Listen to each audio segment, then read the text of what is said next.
नमस्कार दोस्तों, मैं प्रकाश कुमार सैनी और प्रैक्टिकल गुरु चैनल में दोस्तों आपका हार्दिक स्वागत है। दोस्तों आज आपको बता रहा हूँ डिफरेंट टाइप की क्लच किस तरीके से काम करती है। हमारे पास बहुत सारे मॉडल रखे हुए हैं, तो मैं आपको एक के बाद एक समझाऊंगा कि कौन सी क्लच किस तरीके से काम करती है। और क्लच का मेन काम क्या होता है दोस्तों? क्लच का मेन काम होता है पावर को इंगेज करना और डिसएंगेज करना।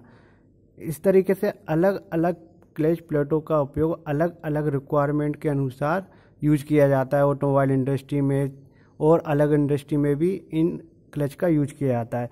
अब बहुत सारी क्लच प्लेट रहती है, क्लच रहती है, वो किस तरीके से काम करती है, उनके अंदर कौन कौन से पार्ट्स लगे होते हैं, उनके बारे में आज आपको जानकारी देता हूँ। तो सबसे पहले ये वाली क्लच रहती है दोस्तों, ये क्लच रहती है डॉग क्लच भी बोलते हैं इसको, और क्लच क्लच भी बोलते हैं दोस्तों। ये क्लच क्या रहती है दोस्तों, इसके ऊपर दो शाफ्ट लग रहती है, एक इनपुट शाफ्ट रहती है, एक आउटपुट शाफ्ट रहती है। तो उसके ऊपर देखो ये दो ग्रुप कटे रहते हैं, इसके ऊपर ग्रुप कटे रहते हैं, दिख रहा है आपको। ये क्या रहती है, ये क्लच रहती है, ये पॉजिटिव डिस्प्लेसमेंट क्लच रहती है, यानी जितनी पावर आपको इनपुट शाफ्ट में मिल रही है उतनी पावर आउटपुट शाफ्ट में मिलती है। तो ये क्या करते हैं दोस्तों, जब इसको पावर जैसे जो मूव कर रहा है इस तरीके से ये रहती है दोस्तों, ये मूव कर रहा है, ये घूमता रहेगा। जैसे ही हम क्लच को इंगेज कर देते हैं ये एक दूसरे में फिक्स हो जाती है और पावर को ट्रांसमिशन करने लग जाती है। इस तरीके की क्लच, इसमें जो भी पावर मिल रही हो आपको, पूरी टोटल पावर जितनी इनपुट पे मिल रही है उतनी आउटपुट पे मिल रही है। सेकंड क्लच रहती है दोस्तों कॉन क्लच रहती है, ये वाला ये कॉन क्लच रहती है दोस्तों। इसका शेप रहता है दोस्तों कौन शेप में रहता है, आपको देखा ये कौन शेप में रहता है, टेपर शेप में रहता है। इसके अंदर दो पार्ट रहते हैं, एक इनपुट शाफ्ट रहती है, एक आउटपुट शाफ्ट रहती है। ये कौन क्लच रहती है ना, इसके ऊपर जो फ्लाईव्हील लगा वो भी इसकी पोजीशन भी कौन शेप में ही रहती है, कॉनिकल शेप में इसकी पोजीशन रहती है। जैसे हम इसको पावर ट्रांसमिशन करते हैं तो ये इससे इंगेज हो जाती है और पावर को ट्रांसमिशन होने लग जाती है कौन शेप में। ठीक है, इस तरीके से ये डिसएंगेज हो जाती है, इस तरीके से ये इंगेज हो जाती है और पावर को ट्रांसमिशन करने लग जाती है। ये कौन शेप में रहती है, इसलिए इसका नाम कौन क्लच बोलते हैं, यानी कॉनिकल फ्रैक्शन क्लच बोलते हैं दोस्तों। इसके बाद आपको मैं बताता हूँ सिंगल प्लेट क्लच किस तरीके से काम करती है। ये वाली क्लच रहती है सिंगल प्लेट क्लच रहती है, इसमें एक ही क्लच रहती है, एक प्रेशर प्लेट रहती है, एक रहता है फ्लाईव्हील।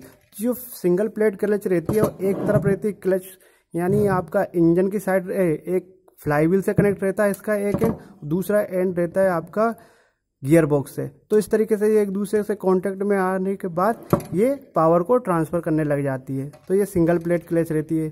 इसी तरह एक रहती है आपकी दोस्तों डायफ्राम क्लच रहती है। डायफ्राम क्लच के ऊपर ओनली एक स्प्रिंग लगा दी जाती है, उसको डायफ्राम क्लच बोलते हैं दोस्तों। और इसके ऊपर बहुत सारी स्प्रिंग लगी रहती है जो कि रहती है वाइब्रेशन को कम करती है। तो ये सिंगल प्लेट क्लच हो गई।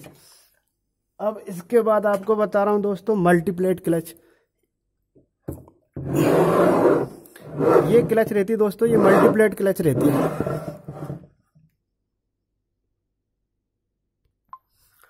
तो दोस्तों ये वाली क्लच रहती है, ये मल्टीप्लेट क्लच रहती है। इसका उपयोग अधिकतर छोटे वाहनों में किया जाता है, बाइक में किया जाता है, स्कूटर में किया जाता है। इस तरीके की क्लच में क्या रहती है, बहुत सारी फ्रैक्शन प्लेट रहती है और बहुत सारी क्लच प्लेट रहती है। ठीक है, यानी एक रहती है फ्रैक्शन प्लेट और सेकंड रहती है प्रेशर प्लेट। तो इन फ्रैक्शन प्लेट और प्रेशर प्लेट की सहायता से इसमें पावर ट्रांसमिशन होता है, इसलिए इसको मल्टी प्लेट क्लच सिस्टम कहा जाता है। जैसे बाइक में रहती है तो किस तरीके से काम कर देते हो, ये फ्लाईव्हील घुमा, जैसे हम इसके ऊपर लीवर को अप्लाई करते हैं, ये लीवर को हमने जैसे ही अप्लाई किया, देखो अप्लाई किया तो क्या होता है दोस्तों, इनके बीच में गैप बन जाता है। देखो ये घूमने लग जाते हैं, लेकिन ये क्या प्लेट घूमती नहीं है, बस प्रेशर प्लेट घूमती है लेकिन फ्रैक्शन प्लेट नहीं घूमती। जैसे हम लीवर को हटा देते हैं, जैसे हम इसको छोड़ देते हैं, वैसे ये पावर को ट्रांसमिशन करने लग जाती है। ये मल्टीप्लेट क्लच इस तरीके से काम करती है दोस्तों।